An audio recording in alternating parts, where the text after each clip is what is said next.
So I reiterate here, the bill is dead.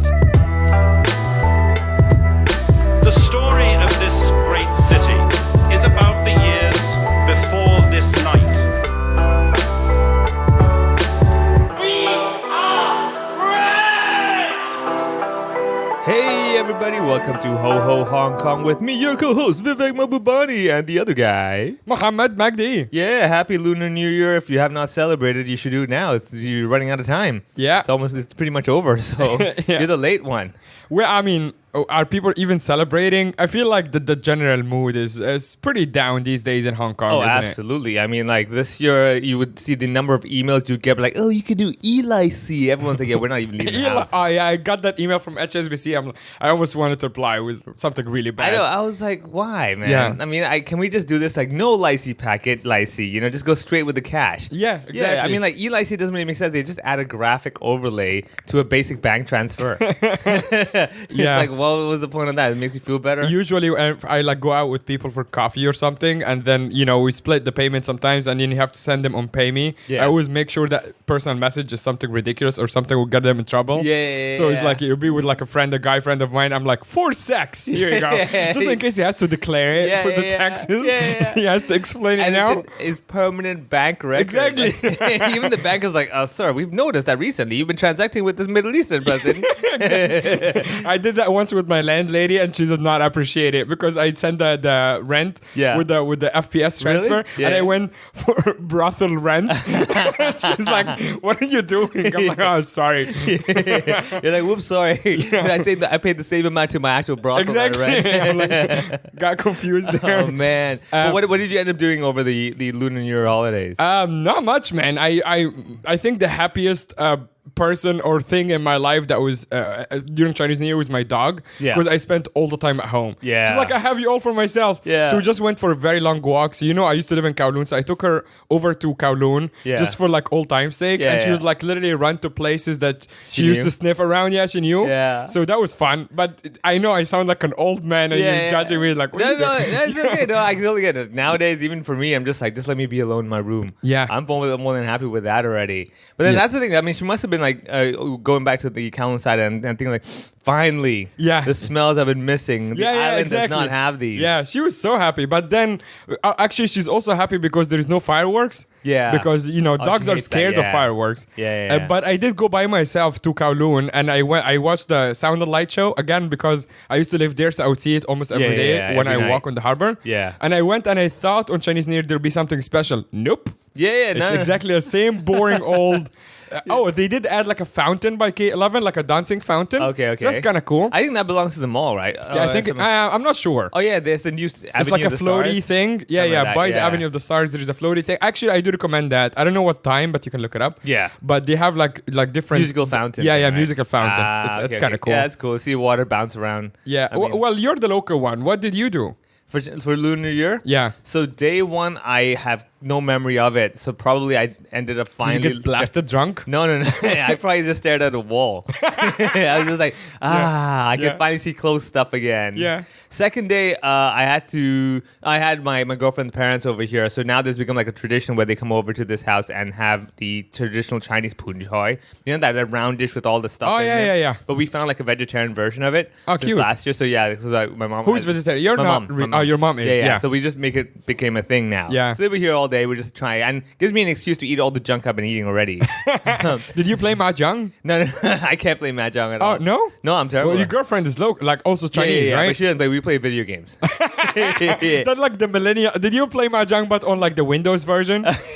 That's actually the only mahjong I know how to play. Really? I played it when I was like, a kid before I even knew it's Chinese or whatever. Yeah. I would just like play like, there was the other one, the poker game. It's like Solitaire? Solitaire, that's it. Yeah. That was cool. Yeah. I like how you used to play mahjong before you knew it was Chinese. You're like, after the parents were like, oh, this is Chinese, son. Like, I should stop. Let me play Solitaire. I should have picked up from like the little dragons on the thing. Yeah. You're like, there's a bird? That must be Chinese. Yeah. Yeah, that. And then like third day, we had our Cantonese online show. We normally do like on the third day, because third day of Lunar New Year is usually the day you don't visit family. Right. Because that's supposed to be the day that everyone hates each other by then. You know, spend too much time with the family. You're like, all right, we're done. You say wrong things. So we turn it into like a traditional, an annual comedy show where we say, you shut up, we'll take care of the talking. That's cool. Yeah. But we had to make it online. So it was all right. We turned it into like a lycee show. Yeah. And then I learned to realize, I'm like, again, I forgot. Chinese people, Indian people, we don't do, lycee very well for strangers. So we're not giving the money away unless we know that person is going to be like, oh, I will acknowledge this. And and I will give it back to you on some occasion. Exactly. But if you know you're not going to get that investment back, you're not doing it. They're like, you would never remember me. Actually, I got lucky because a lot of my friends, I'm one of the very last single people in our group, in our extended group. So I would literally just go to my friend's house who I know are married. I'm like, hey, I just happened to pass by. Well, how are you guys doing? And they're like, I guess we have to give you a lycee. I'm like, yes. Exactly. Right? That's the time when the running joke is the building guards, right? They open doors for you, right? Of course. And you always get like the random substitute guard. You're like, you never worked in this building. They're like, they just need a massage. Dude, my building doesn't have a guard. There was like 2 old ladies just hanging by the door. I'm like, there is nobody here. There's no room for a guard even. What are you doing? Exactly. Yeah, they're like, no, I feel like the ghosts are coming by, so I want to make sure. Because like every year I have this theory where I'm like, okay, so let me understand. I believe this is like a conspiracy where what they do is on Chinese New Year, on the first 2 days, they always give you a substitute guard. Because they know your normal guard that you see will come back on the 4th or 5th day. And you have to give them and he would give a lycee anyway. Right? So whether they come on the 6th or the 10th day, you have to give it to them. So these substitute guys like, dude, look, you'll be there on the 5th day. Let's take up over 1, 2, 3, 4 and get licensing from everybody because it's like, God damn. I guess I never noticed this guy before. I would have to give him a license. Exactly. And the worst thing is like normally if you like know the guards, you may decide, I know him, I'll give him a little nicer licensee with more money over there. And then you have that your no guard licensee package. Which is like $20 or something. Which is a bit more. And then you see the new guard, you're like, shit, I only have this one packet. You're like, you screwed me. And he's eyeing it. You conned me, man. This is not your packet. I actually visited Garrett and Cassie. Both have been on the podcast many times, and they live in the Bachelor. It's a pretty nice building. But it was so funny because like the building is nice. Usually there is one guy sitting behind the desk, and sometimes someone holding the door. There was 5 people. And it was like visiting the Four Seasons. It was like 2 people holding the glass, and then there is 2 doors in the reception. 2 and 2, and then there was one guy behind the reception. I'm like, what is this visiting the CIA? Right, I know, right? Then you have like a lift elevator operator guy. You're like, you're never here. Also, they have like shiny gloves and they're like all like neat. You're like, you shaved? You're like, yes, it's my once in a year thing. Oh, speaking of, you're not supposed to shower or shave? So what is that about? So I think that's basically washing away the good luck. So you don't want to cut your hair and shave and shower. Basically, you want to dust your house and wash away all the wealth and luckily I'm way ahead of that even before Chinese New Year. Exactly. I'm just like, this is the thing that you're not doing. I mean, like this is the thing this is the thing. This is it. So you have that. There's a lot of those things that you shouldn't touch, scissors and knives and all that. Oh wow. There's a whole bunch. Is that also cutting the good luck or something? If I remember correctly, the knives is dangerous. I think it's that. I have to look up because I mix it all up all the time now with different cultures. I'm like, wait, no, sorry, that's Indian. I was like, okay, is there a lunar tradition in India, like according to the lunar calendar? So basically we also look at the moon and all that. So like once a month there's always that full moon day. So usually a lot of Indians become they observe vegetarian on that day, right? Or some fast as well. So every month there's like one day that you've got that. Then you've also, I mean, a lot of the Asian festivals actually do go by the moon. So you have that as well. I think with Indians, because the calendar as well. The Indian calendar also does follow, like, to some extent, the moon's movement. I mean, like, there's a lot of this stuff. I love how you're, like, trying to... No, because I know it, but I'm just like, I don't know the fine details of explaining it, but I'm like, I know, like, once a month there's, like, the full moon day, because when I was young, they're like, oh, it's full moon. I'm like, okay. Well, luckily for us, Vivek, the good news is that we're not on Joe Rogan. And we're not going to get pulled for misinformation. But we are on Spotify. We are on Spotify, so come at us, fucking Johnny Mitchell. Or what was his name? The CEO? No, one singer. Oh, Neil Young. Neil Young, Who's Johnny Mitchell? Johnny Mitchell is a bootleg Neil Young. The one you got from Hangzhou. This one us. He's Neil Young from Taobao.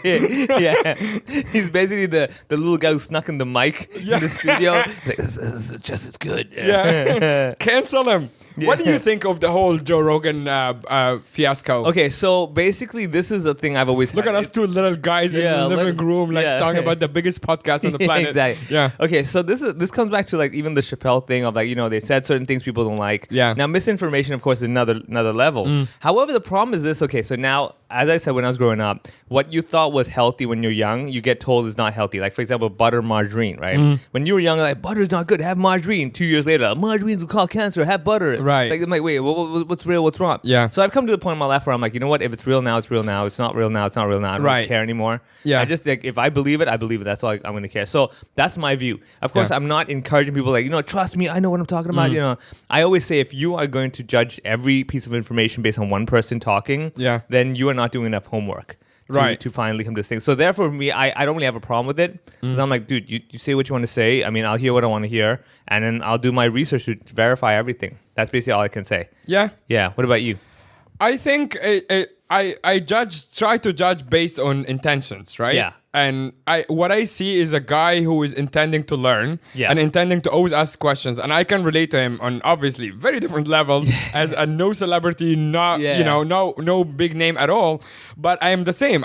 My friends famously call me annoying because I'm always asking questions. And I just like to ask questions. And I feel like he does the same. Obviously, when you have a platform this big, you also have actually. I was having a similar conversation with my friends, and someone pointed out a very good point, which is like he can have good intentions all he wants, but at the end of the day, the algorithm so they can take this soundbite when he's talking to Jordan Peterson about a very complicated subject like transgender rights or something like this. When we are people who are like, you know, smart, educated, whatever, listening and taking it as like, all right, we can analyze this and separate the wheat from the chaff. But then the problem is that other people would take this video and then the algorithm would suggest, like, oh, you like this? You probably would like this as well. And it would go like, you know, 9/11 is conspiracy, flat earth. And then it goes like downhill. And that's a problem. And obviously I was reading stats on our way here. Joe Rogan's podcast gets about 100 million views, I think, 100 million downloads rather, on average. I don't know if it's 110, sorry. But average viewership for a show like Jimmy Kimmel is 1.5 million. Wow. And like Colbert, around 2 million. The influence level is way higher. And there's nothing even on CNN or Fox News or whatever gets even close to his numbers. So arguably he's the biggest media platform on the planet right now. Which is absolutely insane. And, you know, to quote Spider-Man, with great power comes great responsibility. And I think he's coming around to acknowledging how much power, because he tried to get away for so long with the whole, I'm just an idiot. I'm a comedian who wants to dick around. Sure. I like to do that too. But if suddenly all of Hong Kong is listening to me, I will have to be careful. Like, I still wouldn't not give a platform to someone. This is actually where him and where I kind of like what he's doing, is that he is happy to talk to anybody. Just like us, we interviewed Nori Vitachi. We both don't like we don't stand for what he stands for. But at the same time, like, hey man, I will listen to you. And sometimes I disagree. I will try to give you a rope to hang yourself. Basically. I think, I agree with you on that, because like I do know some people who are like anti-vaccine, they're anti-virus. Like they don't even believe this virus even exists. It's like a big conspiracy. And when they were talking to me, I was like, you know what? I'm really curious. I really want to hear your reasoning. Like, am I really missing something? Because I've always believed one thing is that just because 99% of the people are saying something doesn't mean that the 1% has to be wrong. Right. But I'm always curious, like, why is the 1% so adamant? Like, I'm definitely thinking this way. So tell me, I'm really curious, right? And I think that's the thing I agree as well, because at the end of the day, I'm going to make the judgment based on what I know, the information I have, and rather than like, oh, well, he said this, so this must be true. You know, so I think that's the responsibility we also have as people in general to us, do a bit of homework. But yes, you are right. When you have that level of power, everything you say is going to like be magnified. And I think, so that's the whole thing, right? The more money, more problems issue. Where you thought, oh, I wish I had more money and life would be good. I'm like, well, with more money, you have a whole bunch of guys hounding you. You know, can you start a donation? Can you do this? All that stuff. So, I mean, on the flip side of that is that, like, when you have this much magnitude, everything you say means so much. You have to make sure that basically all the tweets from 12 years ago, all the videos from 15 years ago are wiped off the face of, before you become. I don't imagine for someone like him, fame came overnight, right? He already knew he's gonna. But then when you're like, imagine that you are now gonna be on the biggest TV channel in Hong Kong or whatever, Yeah. and people are gonna like everyone in Hong Kong is gonna look into your past. Make Yeah. sure all of the shit is deleted. Yeah. Or you know, Or you have to have like a super clean past. Yeah, you know? well, no one. That's the thing. That's That's but you unrealistic. Exactly. That's what I tell people. I'm like, you must understand. It's really unfair. I mean, Bill Burr had this really good bit about how he's talking about Tiger Woods, you know, sleeping Yeah. with all those women. Yeah. He's like, yeah, everyone's like judging, like, oh, you know, that's Yeah. terrible. I'm like, yeah, it's because you never had the chance to have to deal with that. That's right. Right. Yeah. And I tell people, I'm like, that's very true. Like, if you really ask yourself, a lot of times you might say, yeah, you know, if you were put in that situation, given all that power, let's say you have like unlimited money, you will start losing your mind. Of course. Like, you know, you can't blame Justin Bieber for going nuts. You're like, Dude, I get a $500 licee. I'm like, I think I want to do blow now. I never Exactly. did it, but I'm Yeah. like, I have this Yeah. money. Yeah. Is now like I want to do something bad. Exactly, right? Because the money came easy enough where you're like, you know, just this is bonus money. Exactly. I don't need this, right? Exactly. It's easy Yeah. money, and even if it's hard earned money, but it's a lot. Yeah. You're like, huh? Exactly, You right? know? So that brings me to another thing I talk to people like, okay, so even in comedy, you've got the comedians who could be on the same show as you, but they clearly are maybe like comedians who do low-hanging fruit jokes. Right. Right? And then they can still have a portfolio just as yours, so they have the same photos, the same list of credentials, same show they've been on, but then you're like, yeah, but we're at a different level. Like that Yeah. clearly is a different level. Yeah. But then you can't help it because that's the image that's been created. So I think this is the ultimate thing I tell people. It's better that you kind of see the whole situation and make a judgment based on that rather than just like, okay, just because this guy has 1 million people following, this guy must be right. It's like, oh, calm down. You Yeah. know? There could still be a million people in the same echo chamber talking about the same stuff, right? So yeah, there's a lot of those. I've just got, like I said, I think we're all getting older now. Yeah, that's true. Right. I think everyone also is like, this generation is the first generation that grows up with like so much connection over social media and Yeah. stuff like that. And there's a lot of like, I listen to like podcasts of comedians talking about how they read every comment on YouTube, or Yeah. which is obviously very like, we get comments, but we get like not that many. Yeah. And it's already like getting in my head. It's like, oh my God, all these people have opinions about Yeah. me.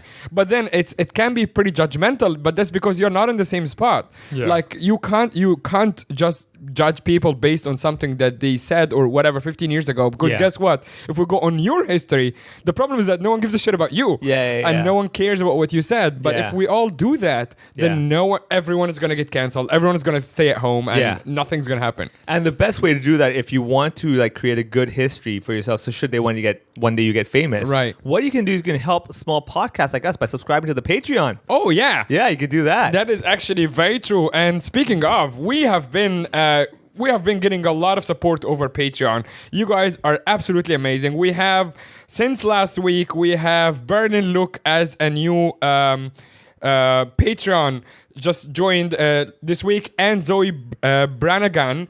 HW have 3 since last week, Wow. actually. So we have been doing really, really well. Thank you so much for the support. And I know they're innocently supporting us, but I'm telling you, in 15 years when you get famous and they look back, they're like, no, this is a good person. Yeah. They supported the whole Yeah, we're podcast. gonna reach out to you guys for to confirm that we were once good. Yeah, exactly. Before we lost it and had Alex Jones on the podcast.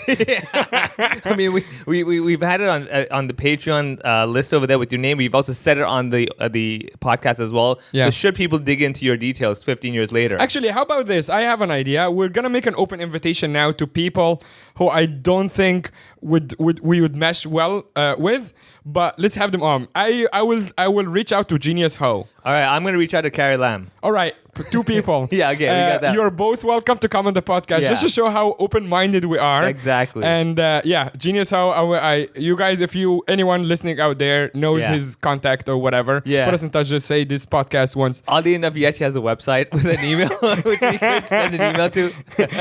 But chances are his filter automatically filters us. Like, with this name, no. Oh yeah. I mean, if they do some research and they see some of the last episodes, they'll be like, all right, maybe not. Exactly. Oh, So man. I don't know if you guys know, but by now we would have introduced the guest, except that we don't have a guest. We're doing something a little different this week. We are taking questions, basically. That's right. So we reached out to the podcast group. By the way, if you want to join the WhatsApp group, you can always DM me or Vivek, and then we'll add you to podcast. It's very chatty, very active, not a lot of memes and bullshit. It's actually quite interesting. A lot of the times we talk about the current vaccine situation in Hong Kong. We talk about politics and stuff like that. All in good spirit. It's a very good group of people. A lot of them are around the world, actually, not in Hong Kong. So you always get different opinions.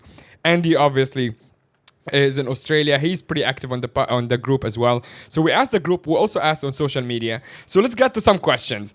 Vivek, a question for both of us. It says, how are you and Vivek getting along, and what is it like managing the podcast? Well, I think the first things first is that we limit our interaction. That's true. We pretty much, if there is no shows, we're only seeing each other for the podcast. Which is like the healthy dose of hanging out. Exactly, because like we're going to be talking to each other during the podcast, and we've been talking to each other outside the podcast. People be like, so how was the drink last night? Oh, you know. Yeah, exactly. I think this is a conscious decision from both of us. Because the catching up, quote unquote, that we actually do it on air, pretty much. We do it on record, so it's organic and I think the good thing is because also we're both busy people to a certain extent, and so rather than having to catch up that way every time we're on the podcast, we got something fresh to discuss because like something's happened over the last week. Exactly. That you're like, oh, really? This is happening? That's happened? Rather than like, oh, I already knew because you messaged me about that yesterday. And I think like before that, like actually I don't know if I ever shared with you, like obviously I used to come when I was living in Shanghai, I used to come down to do shows at Takeout or whatever.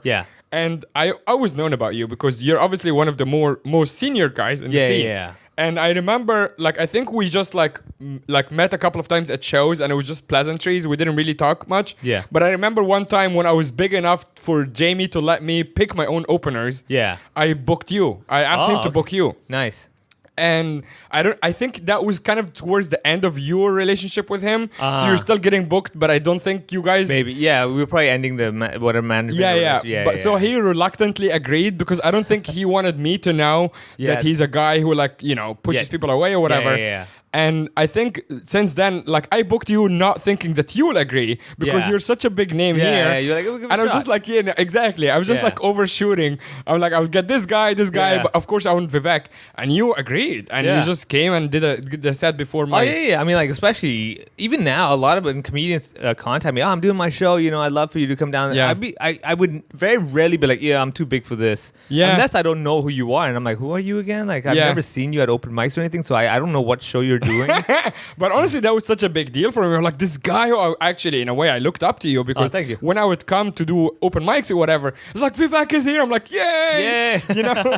Well, oddly enough, I mean, in reverse, last year I booked you for my show. Oh, that's true. Hey, look at that. Actually, I always remember that, and same thing that you're saying about like younger comics or whatever, because every time, I will never forget this. Every time I would go up to Beijing to headline, Joe Wang would just come to the venue, most of the time unannounced, and he would ask me if he can do a spot before my headline. I'm like, what? You can do the headline. Obviously, I would just I would go back to Shanghai. You do the show. You're Joe. You did the correspond. You roasted who is now president of the United States and asking me if you can open for me. Exactly, right? And he's always so humble, so nice. And obviously, as a headliner, sometimes you pay your openers or whatever. So I would do the courtesy of offering him money, and he would always take it. Not because he's cheap or whatever, because he's like, we're comics. I did a spot. I deserve the pay. Correct. And he would be very grateful. He would just take the money with two hands. He's like, thank you for letting me open for you. And I'm always like, oh my God, you can be such a dick if you want to. You can look down. He's always very complimentary. Even when I didn't do so well, he's like, this was really enjoyable. You had a very unique point of view. Like, I can see that he's telling me I didn't do so well, but he's still so nice to me. Exactly. And I always remember that because now, again, we're in the same position, not as big or whatever, but you see sometimes an open micer who you don't really know. And you're like, hey, can you do this thing for me? And I look back to Joe Wang. I'm like, I'll do that. Exactly. I mean, so that's the thing. Any comedian who's basically built their way up rather than just like paid their way up or kind of networked their way up will know the feeling of like, just give me that one opportunity. I'm like, just oh my God, I'm doing this gig. I can't believe it. So I think I really appreciate that. That's always been a thing for me, even for any time I did a one-man show before. I remember like I did my English one-man show the first time and I had GB Labrador. He came down to Hong Kong to do the festival. And then I was like, dude, I'm doing my show tomorrow. Would you open for me? He's like, and that's the first time I met him. GB, for people who don't know, is the biggest Filipino comedian basically. He's so funny, like super funny, really really good guy. If you have the chance to, if you're in actually we do have a couple of people in the Philippines.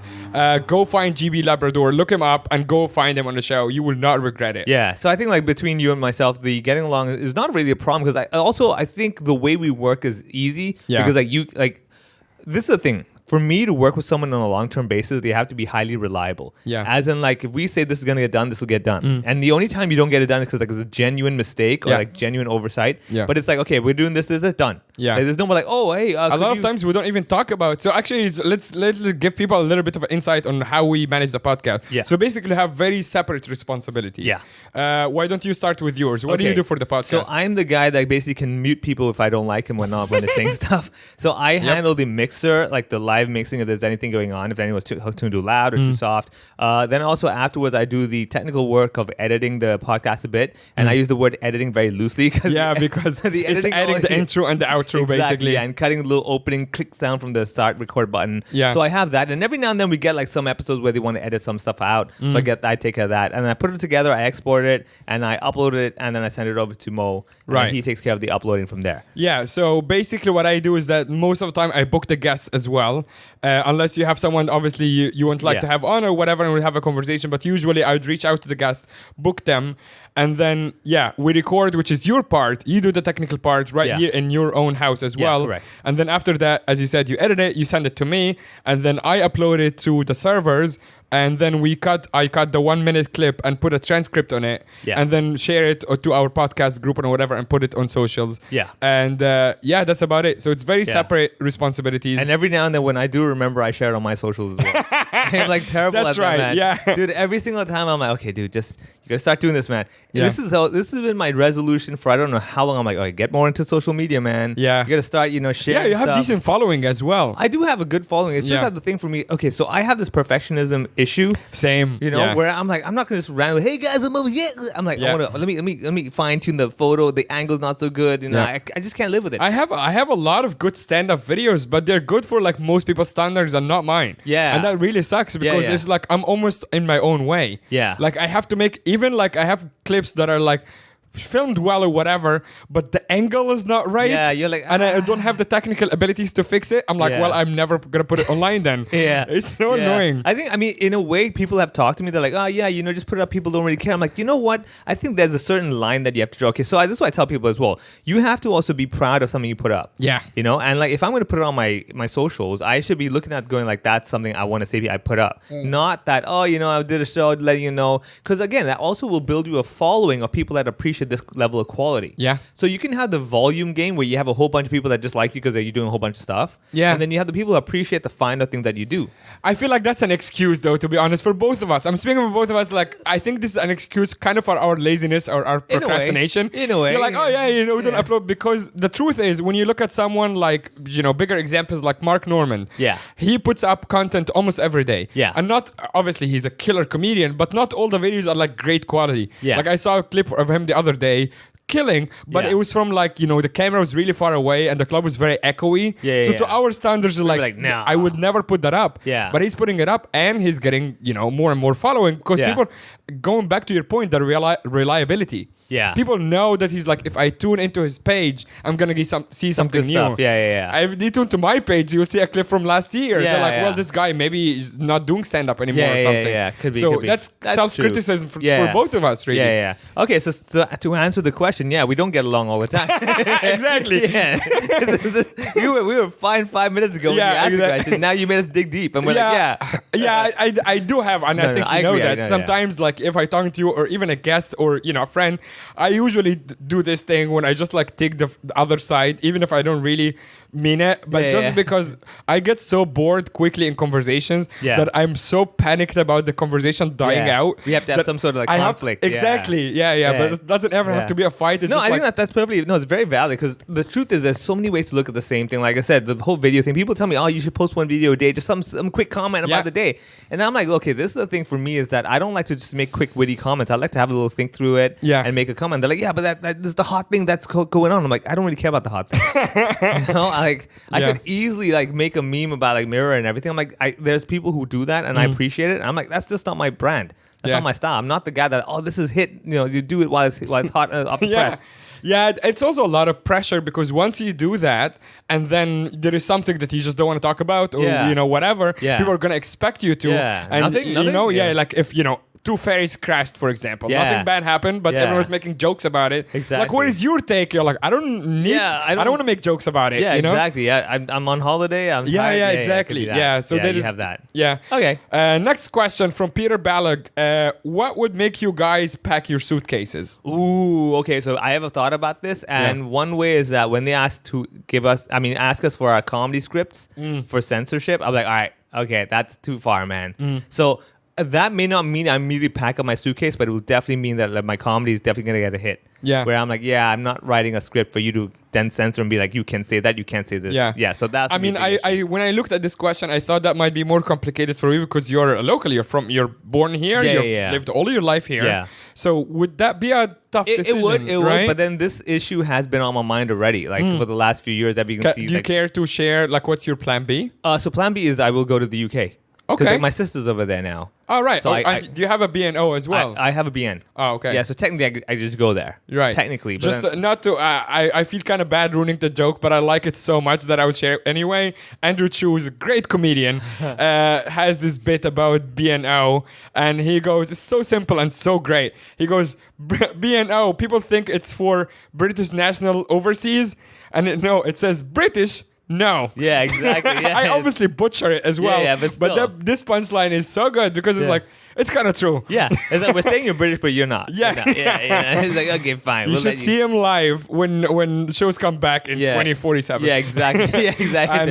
And just wait for that bit. Again, I promise you'll like it more than my shitty delivery. Yeah. Even if you hear it again, you're like, that was pretty good. Yeah. With his whole persona, accent, and everything. But I think that's one thing that I thought about. That would be my bottom line where I'm like, oh man, this is definitely not going to work. Because the moment you make me do that, first of all, forget even the government, man. Even when like corporate gigs are like, oh, could you send us a script? I'm like, no. Yeah. You're not getting my script. I'm like, first of all, when you read it, your voice is not going to say it the way I say it. Yeah. You know, like if I have my bit about the ID card, police taking my, like, you, That's right. ID card. When they read it, they're like, you, ID card. No, that's not true. They're gonna read it with the same accent. Yeah. Hey, wait a second. This might work.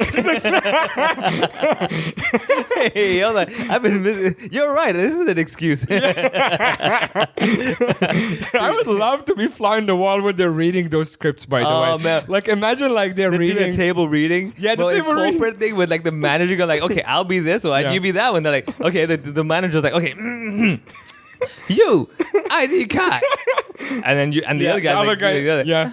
Hi, my name is Vivek. People call me Wig Wig. And the manager's like, okay, I want more passion. Yeah. Hi, Vivek. It's like People call me casting couch. exactly. Like, I would love to see them read like someone's like Tambi's script because Tambi is so cerebral in a Yeah. way that like if you read a script you're like what the fuck is he even on about? Like he has this one bit that starts with so sex is weird, right? That's the beginning of the bit. Imagine them reading the script. yeah. The guys in the office go like, and I bet you anything that the Toastmasters, they're gonna say everything proper. Oh, yeah, So yeah. they'll automatically edit out Tambi's like, Yeah. and all that stuff. And they'll be like, sex is weird. Don't you think? Yeah, they'll like over enunciate stuff. So And you have then that, he says like cool like 15 yeah, times. exactly. So they have to read all of them. Yeah, they're like cool.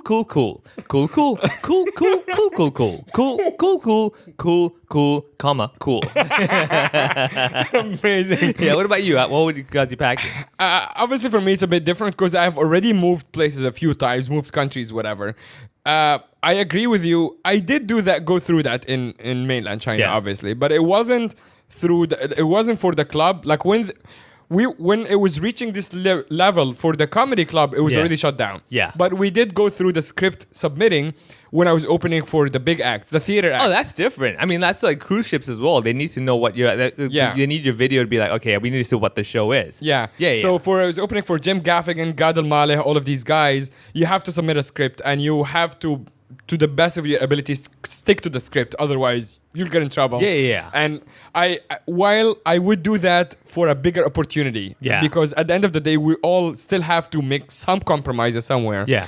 I agree with you that once doing stand-up, it becomes so rigorous. The process has become so rigorous and so censored to the point that you have to always look over your shoulders. I'm done. Yeah. No, I think so. That's different. I will still do that. Like, for example, like sometimes the corporate gigs, they're like, can you at least know what you're going to say? And I'll film a video to let them know. They don't get to edit. Yeah. They just have to know, but I have to give them assurance. Yeah, it's like it's like me booking, you're going to like, hey, do it clean. Sure. Fair enough, Yeah, you know? yeah. You're not going to be like, well, this is my set, you know, I'm doing cool. I'm talking about the regular shows. Yeah. I Like agree open with you mic that nights or like yes. regular shows where Yeah. you're like, this is my content. I can This do is whatever my I want. content Yeah, this and is my show. I understand if, going back to mainland China, we had certain topics that we cannot talk about. And I understand how to be a good guest, because in the Middle East, it's such a big thing to be a good guest and a good host that I always respect my hosts as well. So when I first started doing stand-up in China, the booker, I think Andy at the time, when there's the 3 T's, without even going into what the 3 T's are. Like, you don't mention them. End of the story. I'm like, done. That's fine. Over 8 years in China, not doing it. It's same like Thailand, right? You don't talk about the royal family. Exactly. I mean, and you go to I performed in Dubai before when you can't make like super dirty jokes or whatever, which makes sense. Yeah, fair enough. Yeah. So my point is that the censorship is even when you're doing your own show. Yes. And you're not allowed. I'm like, okay. And also when the line keeps coming closer and closer to you. Yeah. It's like, again, if I signed up for something, that's fine. If I, hypothetically, like I come to your house here, right? Yeah. And if you go, hey man, take off your shoes. Yeah. I have 2 choices: either to take off my shoes, or get the fuck out. Yeah. But if I come in and I argue with you that I'm a bad guest, however, if we all agree that having my shoes like in your house is okay, and then like halfway through the recording, you're like, you know what? I changed my mind. You are a bad guest. I'm like, well, no, you changed it overnight. Exactly. Or you changed it right away. Yeah. And that's not okay anymore. Right. I mean, it's like saying that we go to the playground. Yeah. And I'm like, you gotta take your shoes out of the playground. I'm like, well, this playground is as much as yours as it is mine. Correct. So you don't have a say. Yeah. I'll keep my shoes on. You can take yours off. No one's saying you have to keep yours on. Exactly. Right? So that's what I mean. That's how I look at it. Like, if you come into, let's say, my house, as in quote unquote my show, whatever, then you must follow these certain rules I have. Correct. Fair enough. You don't have to do the show. But if you're in the public space, like you said, the general comedy show open to the public without saying that that's your show. Then you can do whatever you want. Yeah. So that would be my bottom line. Yeah, I agree with you. Except that you kind of have an out, and I don't really. Well, half and half. I mean, like, I have been trying to plan this ahead for the last like 2 years, just because I was like, I need to have like a plan B now. 5 years ago, I'd be like, I don't need a plan B. I'm good. But like now, I'm like, okay, I'm gonna have this at the back of my pocket, but I'm not gonna want to use it until like really the day comes. But I mean, you have your own. Like, this is you own this house as well, so you have property here and everything. I have. So that's when I'm very happy over here. I have no incentive to want to leave other than external factors that are growing or changing. So like you said, like halfway through the podcast, when I take your shoes off, you're like, well, now I'm leaving then. Exactly. Yeah, same that's deal. right. So I have that. I would say the thing though is that what I'm struggling with is that wherever else I go, I'm definitely going to be like, oh man, people need to walk faster. I'm like, guys, just walk faster. Like, even in Singapore, and I'm like, guys, walk faster. Yeah. Like, the only other place I could see this certain speed was New York. Right. And I was there, I'm like, okay, people are walking nice and fast. That's even pushing me. Thank you. That's even better. This is actually where I would want to go. I've never been to the US even. Yeah. But this is where I would want to go if I live here. However, it's obviously for someone with a Middle Eastern passport and not a lot of connections there, whatever. It's super difficult to get a visa, let alone a working visa or to live there. Yeah. But ideally, that's where I want to go. If you guys listening have any ideas how to get there, or at least help me with a plan B, that would be great. If you're a single lady who's looking to get married. That is true. I will. Work. I promise I will not pay any money, but I'll be very nice to you. Yeah, exactly. So, everybody understands. Yeah. All right. Next question we have. Assuming Hong Kong will remain closed to the world for the foreseeable future, at least all of 2023, how do you see and what would your plans be to keep Backstage Comedy alive? Damn, 2023 as well. That's what they said, 2023? Yeah, well, the person, Guillaume, who's an avid listener to the podcast, I guess he's assuming that it's going to be go through all 2023. Yeah, I'm also on that So page. obviously, he's like, for Backstage, there is no visiting comedians and no foreigners living in Hong Kong, making it difficult to retain comedians. Yeah. I guess that's a question more for me, but obviously I would love to have your take on it. To me, as the person who runs Backstage, I've been through the cycle a few times already. So did Andy. The problem for us is not really not having guests like visiting comedians. Obviously, it makes our lives more difficult. The problem with us is the momentum game. Every time we get Backstage or the comedy show that we run to a level where people trust the brand, right? People know that this is where the good comedy show is. We get to a point where people don't even care who's on the lineup anymore because they know the show is tightly run. They're going to get value for money and they're not going to feel ripped off. And that usually takes from 6 months to 1 year to build. Yeah. And no matter how hard you push, no matter how much money you put into advertising, whatever, it's only a word of mouth that really works when it comes to running shows and building reliability with the audience of the following, really. Yeah.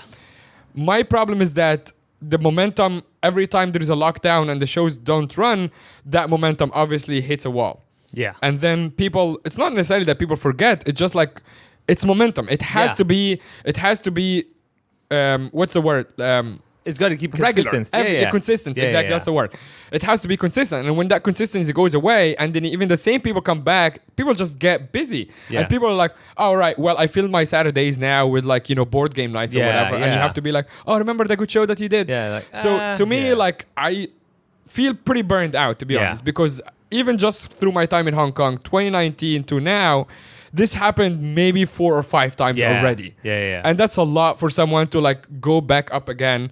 It's not about the financial investment in the project or the business really, even though it is a business. It has fixed costs and it has sunk costs that I now somehow will try to retrieve if the shit hits the fan. But at the same time, it's tiring. And to answer your question, Guillaume, without meandering around a lot, I don't know how long I can do it for. Yeah. I'm just tired. I can absolutely get it, man. I just like, it's so frustrating to, it's like almost like building something, right? And every day you put this little thing, a Lego or whatever, Lego castle, and every day this little thing, and then this one kid just comes and kicks it. Yeah. And you're like, well, okay, I'll start again. But after like the 7th time, you're like, all right, this is not, I'm tired. Yeah, exactly. I think I totally agree with you because the problem with the Hong Kong government is that they don't understand that things don't just turn on and turn off. That's like you got to rev up the engine, you got to warm up. It's like saying you don't go to the gym like, all right, I've been sitting for 2 hours, let me just start working out now. Yeah. It's like you got to warm up, get back into it mentally, physically as well. And same with comedy is that, okay, so let's explain what happened last time when there was like this quote unquote lockdown that's not a lockdown according to the government. Yeah. You stop the shows. Yes. Comedians don't get a chance to go open mic. They slowly, I'll use myself. Initially, the beginning of this year, I was already back in my momentum, like writing every day, getting the stuff ready. Okay, this Tuesday's open mic. I had to get something ready for Tuesday, go work it out, finish the set, go back home, watch the video, edit it, come back next week, work it out again, right? Within 3 weeks, I got another new 5 minutes, something like that. Okay, so I've got that fixed structure. Then you suddenly say no live shows. All right, no live shows because we don't have paid audience. We got to go with an open mic audience, which is usually like half listening, half not listening. Fair enough. I can still work it out. No open mic as well. I'm like, okay, we're screwed with that. I'll keep writing. Yeah. And then when you keep writing, the problem is that when you are only in your head, you're overwriting. Of course. Right? And then you get to a point where you're like, I'm writing the same bit. I've been writing about feng shui for the last 10 writing sessions of mine. And I'm like, this is terrible. I don't even want to talk about this anymore. Yeah. And then when, let's say, shows start again, I might say, okay, let's get back into the show. And you go there like, oh, I haven't held a mic and spoke like this properly to an audience in a while. My bits are like kind of rusty. I'm like, wait, what goes after that? Yeah. And the new stuff you've forgotten or the old stuff you haven't said. It's like practicing the piano. It's like practicing anything, right? Yeah. Your language, you don't speak it for 2 years. All of a sudden you're like, I don't speak it anymore. Yeah. So all this stuff people need to understand that the momentum is not a matter like, we'll open it in 2 weeks. I'm like, those 2 weeks, we can't just replace it. Yeah. It's not like working out at home. It's like there's like, for example, if you do Olympic lifting, okay, with like a proper barbell, you can't just be like, I'll work out at home. I'm like, well, it doesn't really work that way. It doesn't translate. You don't do a marathon at home, right? So these are the issues that the government doesn't seem to understand. And actually, I think the worst part for me is like what you were saying about like, oh, we're gonna shut down for 2 weeks. That's not even the case anymore. The worst part for me is that it's open-ended, and every time it has been open-ended, and this is when it gets really frustrating. Yeah. Like we shut down, quote unquote, once in like September last year or whatever, and we opened back up in January of 2021. Yeah. But throughout this time, a couple of people just left. Yeah. They're like, well, I need to get on stage. I'm a professional comedian. Yeah. Or at least they want to get to this level where they can do it completely full time. They're like, I'm wasting my time here. Yeah. And I'm sorry. So, I mean, that's another thing I tell people. I'm like, for example, comedians, let's say Jason Leung in Malaysia. He went to New York and did shows and came back. And I was like, the problem is that we can't even come back. Yeah. We come back, there's another, 14 days, thank you. Yeah. I'm like, can you burn 14 days in a room by yourself? I'm already low on cash. Then you tell me to travel, and then I come back and burn another bunch of cash on the hotel. Exactly. I'm like, and we obviously can't tour anybody, no matter how how willing they are to take some risks. Yeah. No comedian is gonna stay in a hotel for 21 days or 14 days to do a weekend of shows. Exactly. Yeah. And obviously, as bookers, we can't even afford putting up someone. For 14 days in a hotel, and it just doesn't make any sense. Yeah. So I think definitely as a promoter, booker, and stuff, it's definitely, this is like a point of when do we start? Does it even happen? Do we just stop it? What's going on? Yeah. It's very difficult. Yeah. Next question: what do you think each other's biggest strength and weakness is as a comedian? Oh, there's none. There's none. We're perfectly zeroed. Actually, this could be pretty interesting because I think we can only speak about each other. Yeah. So you go first. Okay. But you have to give me a weakness without being so polite as well. Okay. So let's say the strength, one-on-one. The strength for you obviously is the crowd work. I really like that when you get on stage, just sitting on the chair, just chilling, like just talking to people, and it's not the typical like, what do you do? It's a bit more like gonna get, and then you connect the dots. I always see that you connect different audiences where you got like someone on the right side who's doing this, and then someone on the left side, like, hey, you guys should connect this is gonna work out. So that is like a very like that moment thing. For me in comedy, what I really like telling people is, I come to a live show, I want you to experience that moment experience where like that was funny at that moment, because of this whole situation. So you do a lot of that. And I like, that's something I'm like, that's pretty cool. Right. So that's the strength, definitely, where the crowd work is not your typical like, so I have a like, your crowd work is not I have a ready comeback. Right, yeah. That's ready for whatever you throw at me. As in, if you say you're a doctor, I've got these 2 bits. If you say you're from Egypt, I got that bit, Where you've got more like, okay, I'll make it up on the fly, or if it works out, I'll use a bit. If not, I'll do something else. So that's the strength. Weakness, I would say maybe it's the... wow, this is tough, man. No, as I said, like, no, I'm trying to think of that. I don't want to be. Oh, we can be on. Like, oh, you look ugly. I could do that. I could do that. All right, that's hurtful. I didn't mean that. I ment on stage, you dick. You still look ugly on stage. I mean, how does that improve things? Like, what, my lighting here is terrible. No, I would say I need, because like, I'm the type of guy that if I give criticism, I'm always like the constructive criticism guy. Yeah, no, again, but what I'm trying to say is that I would say, I don't know, like attention to finer details, maybe. Small things where, but that's not only unique to you. Yeah. It's just that I'm the crazy, right? Yeah, attention to detail guy. Yeah. So when I see someone who's not like losing their mind, micromanaging everything, I'm like, why aren't you micromanaging? You're like, that's because you don't need to. I'm like, no. Do you know where the knob is? That's on 11, not 11.5. You know? So I would say, I don't know, the details maybe. Like for example, I remember sometimes backstage shows the lighting.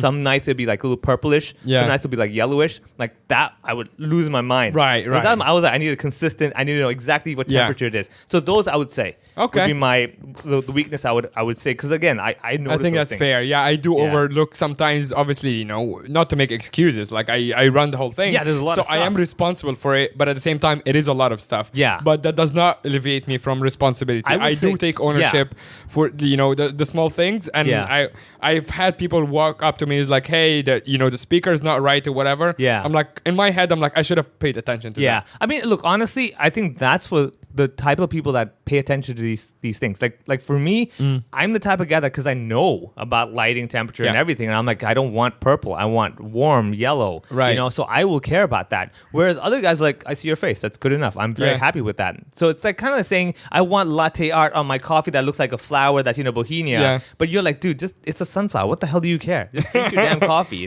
Yeah, that's true. It's the same thing. Okay, for you, there is one thing that is so obvious that I've always admired and I wish I can have more of, which is I was going to say funny material. Nice.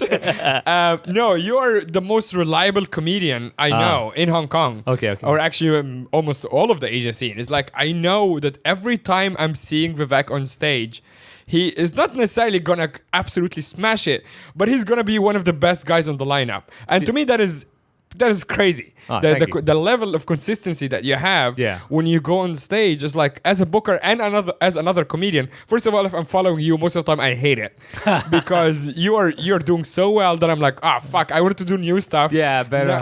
Exactly. Better bring it in a good way. Obviously, this is like a lot of pressure on the next comedian, but it's also that's how people get better. Yeah.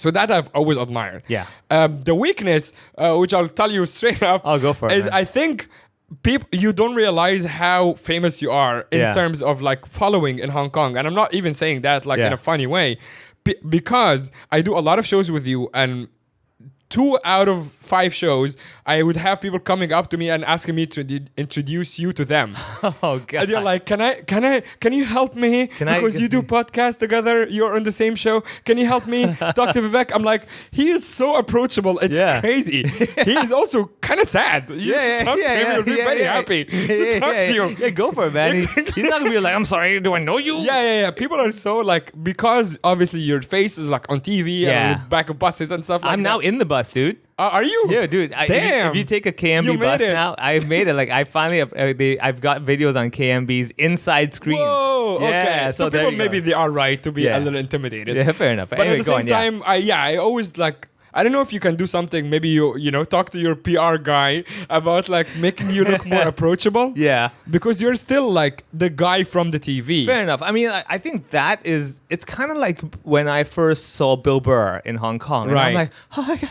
I was like, I remember you telling the story in the podcast. Mr. Burr. Yeah. You know, and now that I listen to this podcast and I get to know him more from reading his stuff, and I'm like, this guy just seems like another guy that if you just sat and like, hey, Bill, I just wanted to let you know that was funny. He's like, oh, thanks, man. Yeah, exactly. And also, I think the more comedians I meet, the more I'm like when I went to the Melbourne Comedy Festival, I was like, wow, a lot of these guys are just like guys that are hanging out at the bar. And I go up and I'm like, I just want to say that your show is really good. They're like, oh, thanks, man. You know, what are you doing here? I'm like, oh, I have a show. They're like, oh, should give me a flyer. I'm like, yeah. You want a flyer? Yeah. The show's in Cantonese. Oh, don't worry, man. I have some Chinese friends. Yeah. You know, actually, going back to the very early topic of the podcast today, I was listening to Jordan Peterson on Joe Rogan's podcast, and he was talking about something similar, about how people get so awkward around him because he's a big name, especially people who are fans of his or whatever. And he has this one trick that I think I'm going to start using whenever I meet someone in the sphere, and same for you. He says he always asks them their name. Oh, I do that. Yeah. Oh, dude, it's so good. And when he said it, I'm like, oh shit, that makes sense, because they're so worried that they're going to say the wrong thing. Yeah. Right? And as soon as he asks them their name, they're giving a right answer. Yeah.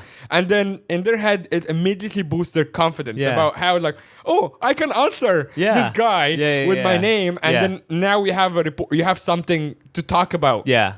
So this one actually, I might have read it somewhere, or just generally the thing is that when someone I admired asked me once, or even said, oh, are you Vivek? And I'm like, what? Right? And she told my name, and I was like, wow, that feeling was crazy. Yeah. And it made my day, and I was like, I'm gonna do that every time. So whenever people approach me, V, take a photo. I'm like, I always like, what's your name? And they're like, oh, Tom. I'm like, hey, Tom, nice to meet you, man. Take it easy. This is great. And they're like, oh yeah. And I was like, I love it. So yeah, I would say, I think thanks for letting me know about that. I'm way too famous for my own good. That's my weakness. Exactly. But like, fair enough, man. Okay, so people do approach me unless I have earphones in my ears. So even if you do approach me, I probably wouldn't even know. Yeah, that's they're true. like mouthing shit to me. I'm like, they're probably saying bad stuff. Next question we have: how does political repression differ between Egypt, India, and Hong Kong? Ooh, okay.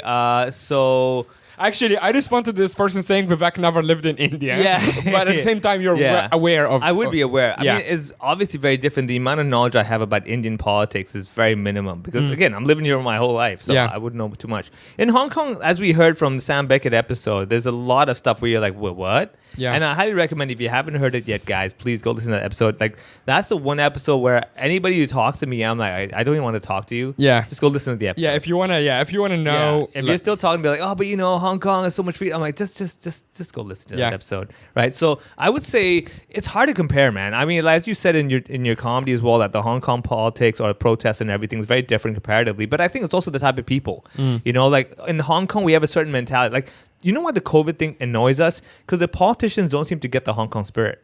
Like, Hong Kong is very like, let's just get this done. Yes. Let's just get it. Yes. We'll figure it out, okay? Don't worry. We'll somehow figure it out. The Hong Kong's like, no. Let's plan. Let's think. And then let's execute. I'm like, no, it doesn't work that way here. We're a very like, let's walk and learn as we go kind of mentality. So I think that's the issue here, number one, politics-wise. Secondly, now it's really weird because you have the national security law. So it's a very like ambiguous, where is the line kind of mentality. And it's like, the idea is to make it so ambiguous that you're like, I won't even go there. Yeah. Right? And that way they cover their whole base without covering the base at all. So I think that would be the biggest difference that I know of What comparatively. about India? India, I mean, corruption, dude. Like that's way higher. So it's all Right. about who you know and who doesn't know you and stuff like that. So that's what I know from what I've read and also what I've heard from family. And of course, the bribery. Sure. You know, like it's very hard to, let's say, bribe authorities over here Yeah. on our level. Yeah. Unless you're like a corporate or a big lobbyist, then we're talking like big levels. But like Sure. over there, it's like here's $50, and like, oh, no problem. You know, we get the job Yeah. done. You can make the traffic fine go away or whatever. Yeah. So I think those were the differences. So actually, for Egypt, it's kind of a mixture of both of the things you said. Yeah. So basically, it's where Hong Kong is heading. Yeah. Is basically where Egypt has been at for the last 70 years. Yeah. Because Egypt is a military dictatorship, basically. So you have an it can be Mubarak, it can be the current guy or whatever. It's all the same thing. Yeah. It's basically those guys making sure they stay in power no matter what the price is, and the price most of the time is the people's freedom, but not just the freedom, it's the economic situation. Yeah. There is no growth really, and almost everything that is being spent on propaganda, which unfortunately we're seeing more of now in Hong Kong as well. Yeah. It's like, where is the funds going? Like when you're talking about, for example, the restaurant shutting down or whatever, like, are you compensating the people properly, or are you spending it on, I don't even want to mention what projects or whatever, because it can get censored, but you're not spending it on the right things, and people are suffering and you don't care. This is the problem.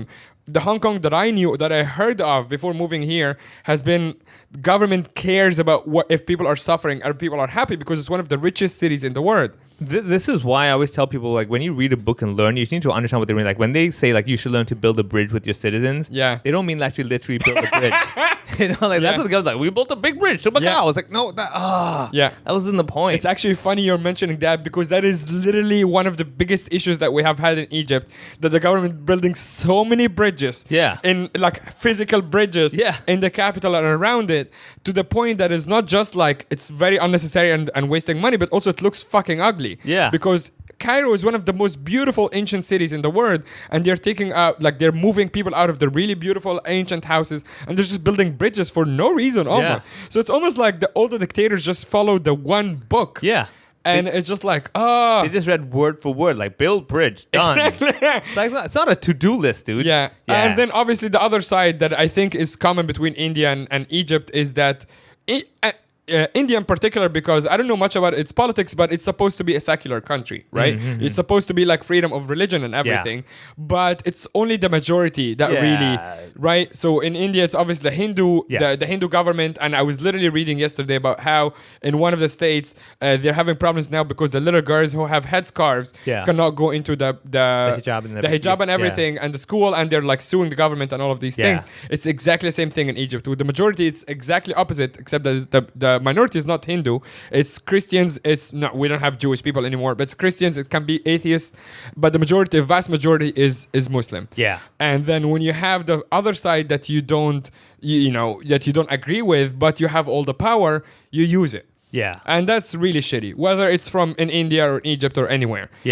And here again, it's the same thing. When you have people, again, without even mentioning ethnic minorities or whatever, but when you have people that you know that you can use your power against, you don't care. You just do it because you're gonna make them go away. You're gonna make them shut up, and you don't have anyone to complain to. And this is why I tell people, like, the lesson to learn now is to have a dog, don't have a kid. I mean, piss off the Pope, but that's right. It will make life better. I did listen to that and had a dog. All right, we have a really good question here. Will you guys ever do a YouTube podcast version? Ooh, a YouTube podcast version. I mean, like, honestly, we technically can, but do you really want to look at us talking? I mean, I know like the Always Sunny in Philadelphia guys now have the YouTube video of their podcast. Yeah, that's pretty true. cool. I mean, I know we mentioned Rogan many times in the podcast, but his podcast for years was only on YouTube. And this is actually, I did get like a couple of tips from people who have been in this business for a while, and they did say, just chuck, you don't even have to film it. They said just chuck the audio up on a YouTube channel on its own for the podcast and just put it up there, because you might get 4 more listeners, but there are people who are only on YouTube, people who just have their system around YouTube is their thing. And honestly, it's good advice, and maybe you this is gonna be a little bit more load to my work because it's just like another channel I have to upload to, but I feel like you guys are right. Fair enough. If eventually, if we are, if we feel like it's kind of paying off in a way, then we can have the video version of everything. Yeah. Okay. The problem with the video version for you is that, if we have to edit something out of the audio, then you also have to edit out of the video. Well, no. What you would do, you will only edit the video and export the audio. You get it? Okay. So that's you why you can do that. Yeah. Okay. That's why you're a technical guy. Yeah. All right. So, okay. Do we agree that we should probably give it a shot? We should give it a shot. I think it's fair enough. All right. Yeah. Then in that case, I'll create. But then there's more work for you guys listening because I'll create a channel and you have to fucking subscribe. Yeah. So do it. Okay, we'll do that. So the idea is that it doesn't have to be a video. No, right? I think in the beginning we're just gonna put the audio up on YouTube channel. Yeah. And then that's it. Basically, you guys subscribe and have our audio up. All right, I will make it. We make it. We want to deal. If the Hong Kong government opens live shows. Oh yeah. Before 1st of March. Yeah. Right. Proper nighttime live shows before 1st of March. We will start making this a video podcast. That is, I completely agree with that. This is on record now. Yeah. Yes, done. We're today. We're the first week of February. The ball's in your court, Carrie. And also the invitation to come on the podcast is still open. Still open. All right. So we have a lot of questions. This is amazing. Are they really juicy ones that can go on the Patreon to make everyone go? There is a few that will get on the Patreon. Ooh. Yeah. All right. Top comedians you respect in Hong Kong. Yeah. And what is it like being a professional in the city versus what you hear / know about in other cities? Top comedians, local comedians. I guess, you respect in Hong Kong, which means, local comedians. Honestly, I respect the ones who are doesn't have to always be consistently funny on stage, but more like consistent as a performer to work with. Yeah. So for example, I'll use an example. Let's say my show at Ocean Park, I booked you, I booked Ash, James as well. I booked them because I was like, you two are professional comedians who will be professional about the whole thing. Right. You won't be like, dude, I had a late night last night. I'm just gonna mess. I don't want to be there. So I would say that. So two, you I respect. Tim Chan I respect because he's willing to get out of his comfort zone. Yeah. So you basically do English shows as well, which he's doing very well there. That's pretty impressive. Yeah. Garen as well. Garen, because of course he's not. Again, he's trying to create more than just stand-up comedy. Yeah. I respect that. I'll give it a name one by one. Damn, this is gonna hurt. Someone's like, you didn't say me. I was like, No, I mean, you can give examples. Obviously, I think, okay, so people I admire and respect are always the ones who are A, willing to go out of their comfort zone, B, figuring out their own style, and C, obviously are reliable on stage, right? It has to be funny. Yeah. You can't be like, one of these like really abstract comedians like, I'm doing the imitation. Right, yeah. We both get pretty annoyed quickly at people like this. Okay, this is not There's art. also a line between taking risks and going so artsy. Yeah. Oh, look at me, I'm doing a conceptual. Yeah, exactly. It's this is a stand-up show. It's also the easiest, I would say, the easiest form of art where you can get the feedback right away. Yeah, exactly. Yeah. If you're doing a music concert, sometimes people go oh, I think they liked it. But with a stand-up bit, and this is always blows my mind. Were you not on stage when they were you were telling that joke when they were not laughing? Yeah. What's in your head, man? What were you hearing? Yeah, exactly. Yeah, but then I remember we asked the therapist about it, and he said it was some sort of defense mechanism, right? True. Yeah. I'm good. I'm good. I'm good. It's their problem. Yeah. You have that. You? I like people who are not afraid of trying something new. Yeah. And I'm saying that because I am not the opposite, but I'm less safe a lot of the times. Yeah.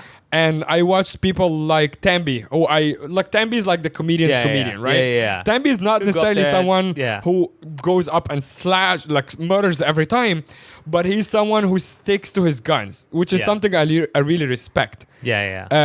So Tambi, I just enjoy watching because you also have it's a journey. Yeah, you have no idea. You're gonna go with this? Exactly. Yeah. But then the second one, which is obviously the consistency, which going back to you. This is why I respect you as an artist a lot, but also your comedy, because I'm I want to get to this level when I know that comics in the back and audience know that this guy is going to deliver no matter what. Yeah. He might be trying something, it's getting kind of clunky, but I trust him so much that I know that we're gonna get there. So this was actually a really good example at that time when Ben Quinlan had his one-man show and I was hosting. Yeah. And I was introducing him, right? And initially, when I was introducing him, I had this concept because I read his website, and his website was his last credential was like in 2015. Yeah. And I was like, I'm going to read his credentials. Oh, yeah, I remember that. That was so good. Initially, everyone was like, what are you doing with this? I'm like, guys, trust me, in my head, this was hilarious. Yeah. I'm going to get there. This keeps going. Yeah. Right? Yeah. I was standing there, all of us were standing there, I was like, where is he going with this? Yeah. So you basically, you were introducing Ben, and you open his LinkedIn or something. I went to his website reading his biography, and then like joking about how it's not been updated since 2015. He's got no credentials after like 2015. Yeah. He did nothing in 5 years, and yet you're still here expecting new material. What's wrong with you all? Okay, so we have one last question because I think we're pretty much over time, but we're also going to save a few questions for the Patreon, but this one I want to get on the free one. Lulu said, this one is for you mainly. How do you befriend locals or / get them to open up? I'm struggling as an exchange student. Okay. So basically, you have to be the first person who's willing to make it comfortable. So when locals, I won't be like, oh, hi, hey, so tell me, what do you like doing? They're like, this feels like an exam. Right. I don't want that. But reverse will be like, dude, are you into this as well? Like if they see them reading a comic book, I'm like, oh, dude, I know this one. Like basically something to break it seem like we're friends. We've always been friends. So you basically find common ground quickly instead of the traditional like, how long have you been here or whatever. Yeah. Don't ask the how's it going. Oh, hey, what's your name? How's it going? It's like you see something they're doing, like hook onto that and be like, oh, dude, I'm into this as well. If they're wearing like, for example, Manchester United T-shirt or something, you're like, oh, I've heard of this team. Are you a fan? Basically, you have to hook onto something that they care about, and they have something to say about it, rather than ask them something like you would get in an interview. Right. So that definitely helps a lot. Yeah. And then also remembering I use this in my ability to try to tell people not to look at me as an Indian kid speaking Cantonese, where I just speak Cantonese as talking to them like no big deal. Right. And then after a while, their brain is like, yeah, this is no big deal. But do you think it's kind of like you do that like because it's disarming because they don't expect it? No. Because like by now people already, they know me, number one. Okay. But then also the idea is that even when they do expect it, like, okay, I've had this where I'm like in Cantonese, oh, dude, you're into that? And like, well, you're Cantonese really good. I'm like, yeah, I was born here. Anyway, so tell me about this. Like I brush it off where they're like, I guess this is no big deal. Yeah. Right? So okay, that's cool. Yeah, I see where you're coming from. Yeah.